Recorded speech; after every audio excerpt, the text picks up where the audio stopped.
श्रोता बंधु नमस्कार। ई गीत के गाइछन सैतला पाखर तेंडीपाली गाँव जीवर्धन साहू, लेखिछन कांदुल बहाल गाँव राजेश सेठ, म्यूजिक डायरेक्शन देइछन बृहस्पति बाग। इथिरे सहयोग करिछन Bajrangbali band melody Tendipali manager Bulu Sahu. नमस्कार।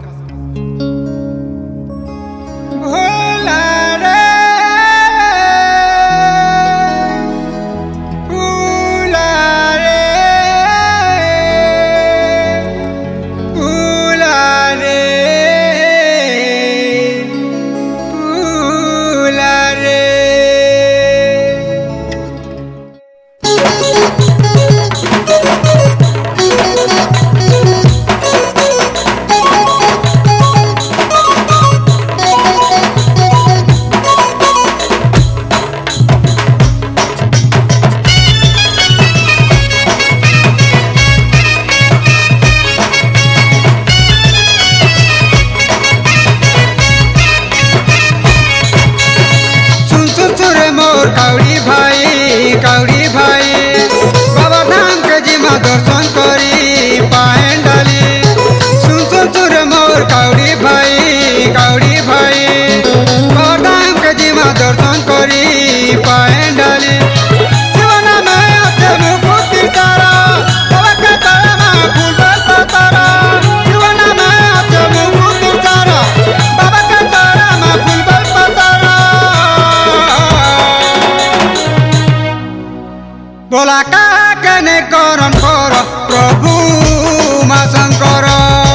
बोला का कने करन कर प्रभु मा शंकर।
बोला का कने करन कर प्रभु मा शंकर।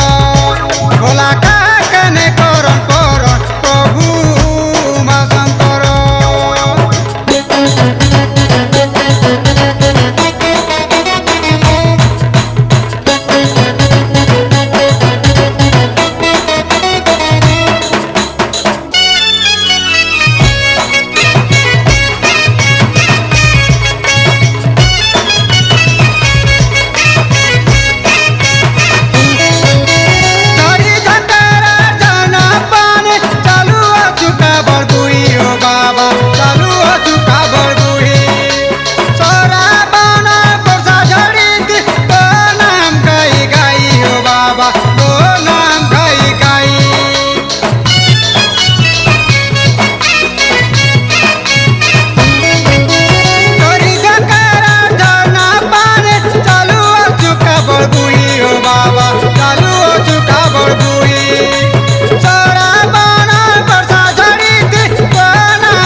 बोला का कने करन कर प्रभु शिव शंकर।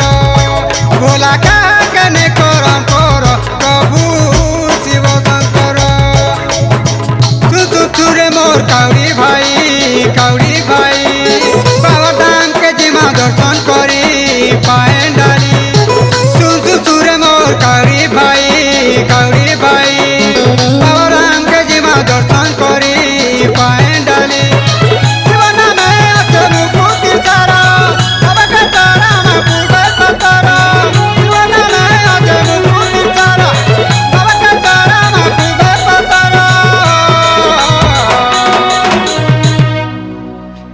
काका कने करन